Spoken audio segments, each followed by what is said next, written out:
Welcome to Better Call Saul Before Breaking Bad, a podcast where I, Kent Meslowski, for reasons of obsessive-compulsive disorder, force my friend Steve Ignat to watch Better Call Saul and then Breaking Bad in chronological order.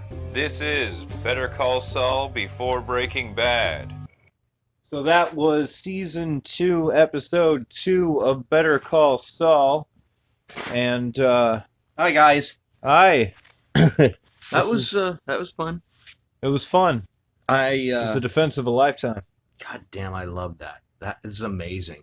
I'd never heard any of those before. I think he was making a lot of them up. Yeah, I'm sure we all believe But- you. I haven't been on a lot of fetish sites, so I don't know. Sure. The police... You say sure like you didn't believe me. Sure. Sure. So, the police have called in the Canadian gangster Yeah. to go on what Mike calls a fishing expedition. Yeah. And that's exactly what it is. And so Mike calls in Jimmy to be the representation for Yeah. the greatest Canadian gangster the world has ever. Yeah. I like the whole thing. What else happened?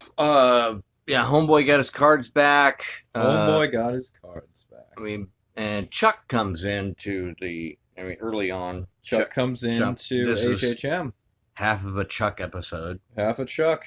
And Jimmy asks him why he's there at the law firm. He's like, well, I needed to bear witness. Uh-huh. And the way he said it, I didn't get what other meaning other than, I mean, there was something ominous about the way he said it, which sounded wrong. He just found out that Jimmy was hired as a lawyer Yeah, at Davis and Maine. right.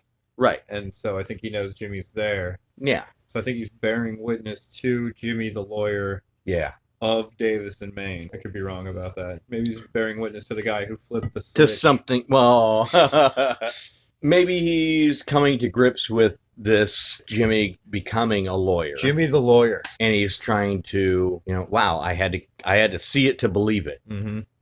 But I take more out of his expression saying that. I mean, because they're great actors. They can, if they're told, hey, I want you to say this with reservation. Mm-hmm. And so a good actor is going to be able to say that with reservation. Yep. And even though the viewer may not know what that reservation is, a good actor is going to put it out there, and you're going to see it, and you're going to go, well, what does that mean? Which is kind of what I felt. Speaking of what does that mean, a lot more Mike wisdom Yeah. in this episode. Definitely. I love Mike because he's like everyone's grandpa. He's just fucking got this load of wisdom that you wish you could tap into. Yeah. And I don't know. It's stuff you wish you could have tapped into your grandpa when he was delivering all this beautiful wisdom of the world. And yeah, it's the same for all of us. But since he's an ex-cop, Yeah. he's the perfect person to advise a brand new criminal. Yeah. That's pretty damn true. The police have invited you on a fishing expedition. Golly, pushes up glasses. What's that? Mm-hmm. It was... Yeah. He literally thought that they cared about his baseball cards. You could see how, when they responded to the call, Yeah. they were very skeptical because it was like, who is just going to randomly rob someone for their baseball cards? Right. That And not doesn't take make a lot of anything sense. else. Yeah. Always. Yeah. At least mean, take you- the TV. So Look at it logically, and if something doesn't add up, then that means there was nothing in the crawl space. right. There was Well, just a there was- hole, and they There were were like, some videos. no, there weren't. Well, There yeah, was I know, nothing there. I know. I'm just saying this is the falsification. This the story. Right, but I'm saying they looked in the crawl space. There Right. was nothing there. Yeah. So you were curious as Yeah, to I what was. they found. I They found was. nothing. And And- that is why they were curious themselves. I'm glad it worked out the way it did. I like that. For the man sitting in a pie, Well, yeah. several pies. That is the best way that could have ended. Yeah. Like going for the whole story, you're like, what can you think of? Oh, wow, this is a great angle. How about this? Mike goes to Nacho's day job, Yeah. which happens to be an upholstery place Yeah, that is owned by his well, father. that's family business. That's a family business. He went and visited his family business. Yeah. just to get a Like, point how did you across. find me? Yeah. Why do I need to tell you that? Exactly. I'm not going to tell you that at all. But I'm here. here's the thing. This Canuck is insane. And and stupid. yeah, like he's freaking out over his baseball cards, and you don't really care about the baseball cards. Yeah. So just give them back. Yeah. And we'll all go our separate ways. Right. And also you can have a Hummer, which is worth like 60 grand. Right. And that concluded their business. You give me the baseball cards, 10 grand in cash, and you net 60 grand. about 60 grand. Yeah. I like it. Yeah, be sure to spring for the premium gas. Yeah, I'll make sure that the boys at the chop shop are real gentle with her. I like how every episode is a problem, but it's not a problem that everyday people face. Ideally. But they're problems that are handled in the same manner. They're just not handled the same you or I would handle them. And it's wonderful. So the end of the episode, Kim's like, you can't tell me about shit like this. Mm-hmm. I cannot hear about stuff like this. And yeah, I get it. I mean, Kim is not Jimmy. yeah. Jimmy's cool being Slippin' Jimmy. Yeah. He will turn that on and off Yeah. as he needs to. Yeah. He did that as a lawyer. He's Yeah. now using his con man ability As a for lawyer. the law. I don't know. Is what he did who are Legal Eagles? Is that who you were? Legal Simon? Eagle. Shout out to Legal Eagle. I guarantee you'll tell me that falsifying evidence is illegal. Well, no. But was what he did falsifying evidence? Yes. Because, wait a minute. Hold on. Because there were no court proceedings. That doesn't There matter. wasn't. That's not how evidence works. Okay. Well, Police gather evidence. All right. So. It's evidence before court. Okay. All right. You falsified evidence. If it's That's a not felony. illegal, That's a felony. it's a massive infraction. Yeah. It's the sort of thing that as soon as he gets his brand new awesome ass Well, it'll job get you disbarred immediately. with a Mercedes. Yeah. That's a shit car. You like that car? I don't like that car. Dude, the cup holder was not big enough. It's Fuck metric. that car. Yeah, fuck metric. I'm not a huge fan of Mercedes, and not for any particular reason, but they're not my favorite car. I would so much rather have an old 60s vehicle, American Muscle. That's kind of the way I am. That's not a vehicle that's being sold right now, Steve. If Mercedes would like to go ahead and sponsor our podcast, I will have Steve killed. So no worries there. He's already in a box. It's nothing to put some cyanide in there. All right, now You're trying. You're trying to box cat. Yep, Schrodinger. You trying to Schrodinger me on this shit? What the fuck? No, because that would only be like a 50-50 chance. So Kim doesn't like Giselle, ultimately. She's fine with pretending to be Giselle. Jimmy's totally comfortable being a criminal. Yeah. Just a straight-up criminal. I think there's a lot of levity in his criminal activity. I think mostly Jimmy's activities, they're just for fun.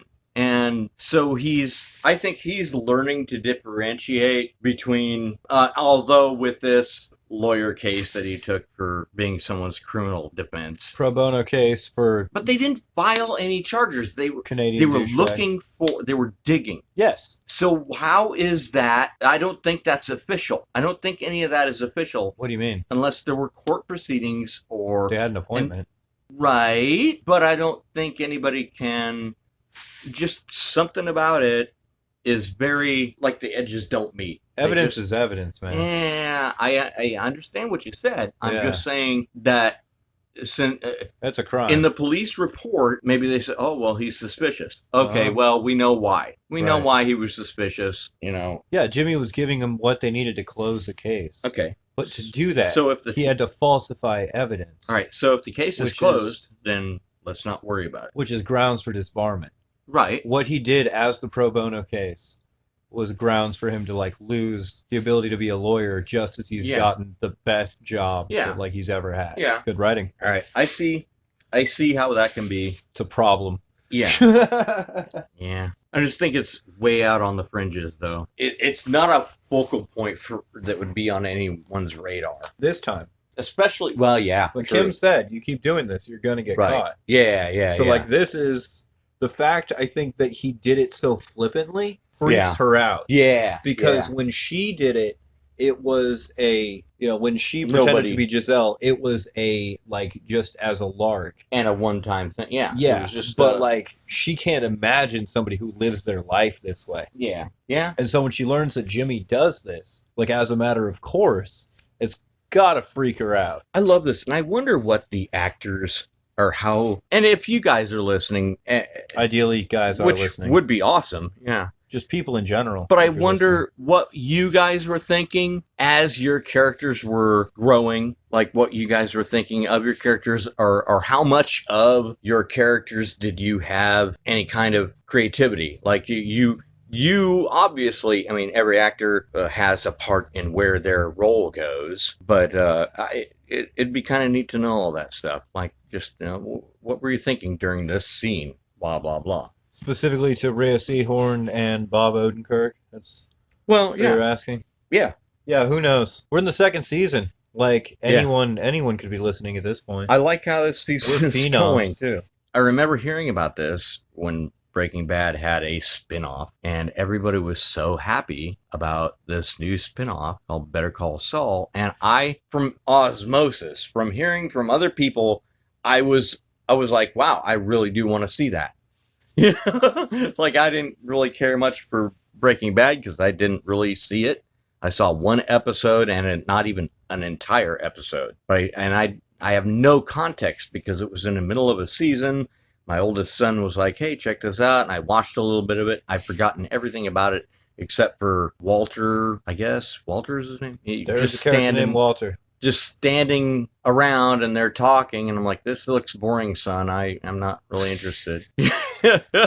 Meanwhile, the prequel, which is just lawyers, which are people who make a living standing around talking. Right. Riveting. Mm-hmm. Riveting. It's a well-written show. It's a shockingly well-written show. All right, what do you think is going to happen in the next episode? Well, I don't have any way to know. This isn't even going on as like a soap opera would, which is great. I love this. In last week's episode, I don't like that shit. We're going to have new stories. I don't think he's going to pick up another criminal case, He's making leaps and bounds on the sandbox, whatever they call that. Sandpaper. Yeah, the sandpaper. Sandpaper crossing. Yeah. He's figuring stuff out that the other lawyers probably should be looking at, I mean, on page 1, he's looking at this shit and finding new stuff. And all they're giving him is, hey, good job, Jimmy. And that's why we call him Charlie Hustle. Yeah. So his name isn't even Charlie. His brother's name's Charlie. Jesus. True. The next episode is entitled Amarillo. Does that give you any thoughts? Amarillo sounds like a town in Texas. Okay.